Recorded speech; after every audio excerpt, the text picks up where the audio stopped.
اعوذ باللہ من الشیطان الرجیم بسم اللہ الرحمن الرحیم لا حول ولا قوة الا باللہ۔ السلام علیکم ورحمۃ اللہ وبرکاتہ۔ آج ہم بات کرنے جا رہے ہیں ایک ایسے پر اسرار فتنے کے بارے میں جس کا ذکر قرآن مجید میں ہے۔ اس کا نام یاجوج اور ماجوج ہے، اور ساتھ ہی اس عظیم دیوار کا بھی جسے حضرت ذوالقرنین علیہ السلام نے بنایا تھا۔ آخر یہ دیوار کہاں ہے؟ یاجوج ماجوج کون ہیں؟ کب نکلیں گے؟ آئیے قرآن و حدیث کی روشنی میں اس پر اسرار بات کو سمجھتے ہیں۔ دنیا کی تاریخ میں 4 ایسے بادشاہ گزرے ہیں جنہیں اللہ تعالیٰ نے پوری دنیا پر حکومت عطا فرمائی۔ ان میں سے 2 مسلمان تھے اور 2 کافر۔ مسلمان بادشاہ کے نام یہ تھے حضرت سلیمان علیہ السلام اور حضرت ذوالقرنین علیہ السلام، جبکہ کافر بادشاہوں کے نام نمرود اور دوسرا بخت نصر۔ یہ چاروں وہ شخصیات ہیں جنہیں اللہ تعالیٰ نے دنیاوی سطح پر مکمل اختیار اور طاقت عطا فرمائی، اور آنے والے وقت میں امام مہدی علیہ السلام کو اللہ تعالیٰ زمین پر عدل و انصاف کے ساتھ مکمل اختیار عطا فرمائے گا۔ حضرت ذوالقرنین کے بارے میں 2 روایتیں ملتی ہیں، ایک یہ کہ وہ نبی تھے اور دوسری یہ کہ وہ ولی تھے، مگر مجھے مولا علی شیر خدا کا قول ملا ہے جس میں آپ رضی اللہ تعالی عنہ نے فرمایا وہ نبی نہیں تھے، تو اس لیے میرا نظریہ یہی ہے کہ وہ اللہ تعالیٰ کے ایک نیک بندے تھے۔ اللہ تعالیٰ نے انہیں پوری دنیا کا اقتدار دیا تھا۔ حضرت ذوالقرنین علیہ السلام کے سفر کی ابتدا اس طرح ہوئی کہ انہوں نے کتابوں میں دیکھا تھا کہ حضرت نوح علیہ السلام کے بیٹے سام کی اولاد میں سے ایک شخص چشمہ حیات سے پانی پیے گا اور اس کو موت نہ آئے گی۔ یہ دیکھ کر وہ چشمہ حیات کی طلب میں مغرب و مشرق کی طرف روانہ ہوئے۔ اس سفر میں آپ رضی اللہ تعالی عنہ کے ساتھ حضرت خضر علیہ السلام بھی موجود تھے۔ وہ تو چشمہ حیات تک پہنچ گئے اور انہوں نے اس میں سے پی بھی لیا، مگر حضرت ذوالقرنین رضی اللہ تعالی عنہ کے مقدر میں نہ تھا، اس لیے انہوں نے وہ چشمہ نہ پایا۔ اس سفر میں مغرب کی جانب روانہ ہوئے تو جہاں تک آبادی ہے وہ سب منزلیں طے کر ڈالیں، اور مغرب کی سمت میں وہاں تک پہنچے جہاں آبادی کا نام و نشان باقی نہ رہا۔ وہاں انہیں سورج غروب ہوتے وقت ایسا نظر آیا گویا کہ وہ سیاہ چشمہ میں ڈوبتا ہے، جیسا کہ دریائی سفر کرنے والے کو پانی میں ڈوبتا معلوم ہوتا ہے۔ حضرت ذوالقرنین رضی اللہ تعالی عنہ نے اس چشمے کے پاس ہی ایک ایسی قوم کو پایا جو شکار کیے ہوئے جانوروں کے چمڑے پہنے تھے، اس کے سوا ان کے بدن پر اور کوئی لباس نہ تھے، اور دریائی مردہ جانور ان کی غذا تھے۔ یہ لوگ کافر تھے۔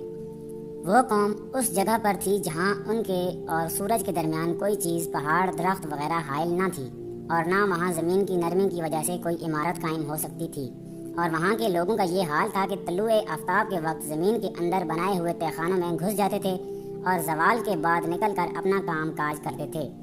حضرت ذوالقرنین رضی اللہ تعالی عنہ جب مشرق و مغرب تک پہنچ گئے تو اب کی بار انہوں نے شمال کی جانب سفر شروع فرمایا، یہاں تک کہ وہ 2 پہاڑوں کے درمیان تک جا پہنچے، اور یہ سب اللہ تعالیٰ کی طرف سے عطا کردہ علم اور قدرت کی وجہ سے واقع ہوا۔ جب حضرت ذوالقرنین رضی اللہ تعالی عنہ شمال کی جانب اس جگہ پہنچے جہاں انسانی آبادی ختم ہو جاتی تھی، تو وہاں 2 بڑے عالیشان پہاڑ دیکھے جن کے اس طرف یاجوج ماجوج کی قوم آباد تھی، جو کہ 2 پہاڑوں کے درمیانی راستے سے اس طرف آ کر قتل و غارت کیا کرتی تھی۔ یہ جگہ ترکستان کے مشرقی کنارے پر واقع تھی۔ یہاں حضرت ذوالقرنین رضی اللہ تعالی عنہ نے ایک ایسی قوم کو پایا جو کوئی بات سمجھتے معلوم نہ ہوتے تھے، کیونکہ ان کی زبان عجیب و غریب تھی، اس لیے ان کے ساتھ اشارہ وغیرہ کی مدد سے بمشقت بات کی جا سکتی تھی۔ ان لوگوں نے کسی ترجمان کے ذریعے یا بلا واسطہ حضرت ذوالقرنین رضی اللہ تعالی عنہ سے اس طور پر گفتگو کی کہ آپ ان کا کلام سمجھ سکتے۔ یہ یافس بن نوح علیہ السلام کی اولاد سے فسادی گروہ ہیں، ان کی تعداد بہت زیادہ ہے، زمین میں فساد کرتے تھے، بہار کے موسم میں نکلتے تھے تو کھیتیاں اور سبزے سب کھا جاتے تھے، اور ان میں سے کچھ نہ چھوڑتے تھے، اور خشک چیزیں لاد کر لے جاتے تھے۔ یہ لوگ آدمیوں کو کھا لیتے تھے اور درندوں، وحشی جانوروں، سانپوں اور بچھوؤں تک کو کھا جاتے تھے۔ حضرت ذوالقرنین رضی اللہ تعالی عنہ سے لوگوں نے ان کی شکایت کی کہ وہ زمین میں فساد مچانے والے لوگ ہیں، تو کیا ہم آپ کے لیے اس بات پر کچھ مال مقرر کر دیں کہ آپ ہمارے اور ان کے درمیان ایک دیوار بنا دیں تاکہ وہ ہم تک نہ پہنچ سکیں۔ حضرت ذوالقرنین رضی اللہ تعالی عنہ نے ان سے فرمایا، اللہ عز و جل کے فضل و کرم سے میرے پاس کثیر مال اور ہر قسم کا سامان موجود ہے، تم سے کچھ لینے کی حاجت نہیں، البتہ تم جسمانی قوت کے ساتھ میری مدد کرو اور جو کام میں بتاؤں وہ انجام دو۔ میں تم میں اور ان میں ایک مضبوط رکاوٹ بنا دوں گا۔ ان لوگوں نے عرض کی پھر ہمارے متعلق کیا خدمت ہے؟ آپ رضی اللہ تعالیٰ عنہ نے فرمایا میرے پاس پتھر کے سائز کے لوہے کے ٹکڑے لاؤ۔ جب وہ لے آئے تو اس کے بعد ان سے بنیاد کھدوائی۔ جب وہ پانی تک پہنچی تو اس میں پتھر پگھلائے ہوئے تانبے سے جمائے گئے اور لوہے کے تختے اوپر نیچے چن کر ان کے درمیان لکڑی اور کوئلہ بھروا دیا اور آگ دے دی۔ اس طرح یہ دیوار پہاڑ کی بلندی تک اونچی کر دی گئی اور دونوں پہاڑوں کے درمیان کوئی جگہ نہ چھوڑی گئی۔ پھر اوپر سے پگھلایا ہوا تانبا دیوار میں پلا دیا گیا تو یہ سب مل کر ایک سخت جسم بن گیا۔ جب حضرت ذوالقرنین رضی اللہ تعالیٰ عنہ نے دیوار مکمل کر لی تو یاجوج اور ماجوج آئے اور انہوں نے اس دیوار پر چڑھنے کا ارادہ کیا تو اس کے بلندی اور ملائمت کی وجہ سے اس پر نہ چڑھ سکے۔ پھر انہوں نے نیچے سے اس میں سوراخ کرنے کی کوشش کی تو اس دیوار کی سختی اور موٹائی کی وجہ سے اس میں سوراخ نہ کر سکے۔ پیارے محمد مصطفیٰ صلی اللہ تعالیٰ علیہ وآلہ وسلم نے ارشاد فرمایا یاجوج ماجوج روزانہ اس دیوار کو کھودتے رہتے ہیں، حتیٰ کہ جب اسے توڑنے کے قریب ہوتے ہیں تو ان کا سردار کہتا ہے آپ واپس چلو، باقی کل توڑ لیں گے۔ حضور اقدس صلی اللہ تعالیٰ علیہ وآلہ وسلم نے فرمایا اللہ تعالیٰ اسے پہلے سے بہتر کر دیتا ہے، یہاں تک کہ جب ان کی مدد پوری ہو جائے گی تو اللہ عز و جل انہیں لوگوں پر بھیجنا چاہے گا تو ان کا سردار کہے گا واپس لوٹ جاؤ، انشاءاللہ کل تم اسے توڑ ڈالو گے۔ یہ بات وہ استثناء یعنی انشاءاللہ کے ساتھ کہے گا۔ دوسرے دن جب وہ واپس آئیں گے تو اسے ویسے ہی پائیں گے جس طرح چھوڑ کر گئے تھے، چنانچہ وہ اسے توڑ کر باہر لوگوں پر نکل آئیں گے۔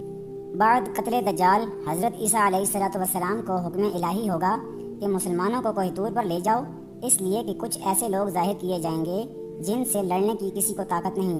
مسلمانوں کے کوہ طور پر جانے کے بعد یاجوج و ماجوج ظاہر ہوں گے۔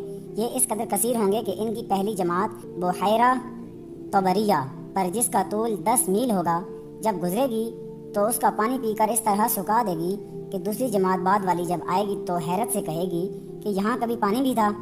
پھر دنیا میں فساد و قتل و غارت سے جب فرصت پائیں گے تو کہیں گے زمین والوں کو تو قتل کر لیا، آؤ اب آسمان والوں کو قتل کریں۔ یہ کہہ کر اپنے تیر آسمان کی طرف پھینکیں گے، خدا کی قدرت کہ ان کے تیر اوپر سے خون آلودہ گریں گے۔ یہ اپنی انہی حرکتوں میں مشغول ہوں گے اور وہاں پہاڑ پر حضرت عیسیٰ علیہ السلام مع اپنے ساتھیوں کے محصور ہوں گے، یہاں تک کہ ان کے نزدیک گائے کے سر کی وہ وقعت ہوگی جو آج تمہارے نزدیک 100 اشرفیوں کی نہیں۔ اس وقت حضرت عیسیٰ علیہ السلام مع اپنے ہمراہیوں کی دعا فرمائیں گے، اللہ تعالیٰ ان کی گردنوں میں ایک قسم کے کیڑے پیدا کر دے گا کہ ایک دم میں وہ سب کے سب مر جائیں گے۔ ان کے مرنے کے بعد حضرت عیسیٰ علیہ السلام پہاڑ سے اتریں گے، دیکھیں گے کہ تمام زمین ان کی لاشوں اور بدبو سے بھری پڑی ہے، ایک بالشت بھی زمین خالی نہیں ہے۔ اس وقت حضرت عیسیٰ علیہ السلام مع ہمراہیوں کے پھر دعا کریں گے، اللہ تعالیٰ ایک قسم کے پرندے بھیجے گا کہ وہ ان کی لاشوں کو جہاں اللہ عز و جل چاہے گا پھینک آئیں گے اور ان کے تیر و کمان ترکش کو مسلمان 7 برس تک جلائیں گے۔ اللہ تعالیٰ قرآن پاک میں ارشاد فرماتا ہے کہ جب دیوار ٹوٹ جائے گی تو اس دن ہم یاجوج و ماجوج کو اس طرح چھوڑ دیں گے کہ ان کا ایک گروہ دوسرے پر اس طرح آئے گا جس طرح پانی کی لہر ایک دوسرے پر آتی ہے، اور وہ اپنی کثیر تعداد کی وجہ سے ایک دوسرے کے ساتھ ملے ہوئے ہوں گے۔ یہ تھا جی مکمل بیان حضرت ذوالقرنین رضی اللہ تعالی عنہ کی دیوار اور یاجوج ماجوج کے فتنے کا۔ یہ فتنہ قیامت کے سب سے بڑے فتنوں میں سے ایک ہے۔ اللہ تعالی ہمیں ان فتنوں سے محفوظ فرمائے۔ اپنا خیال رکھیے گا۔ اللہ حافظ۔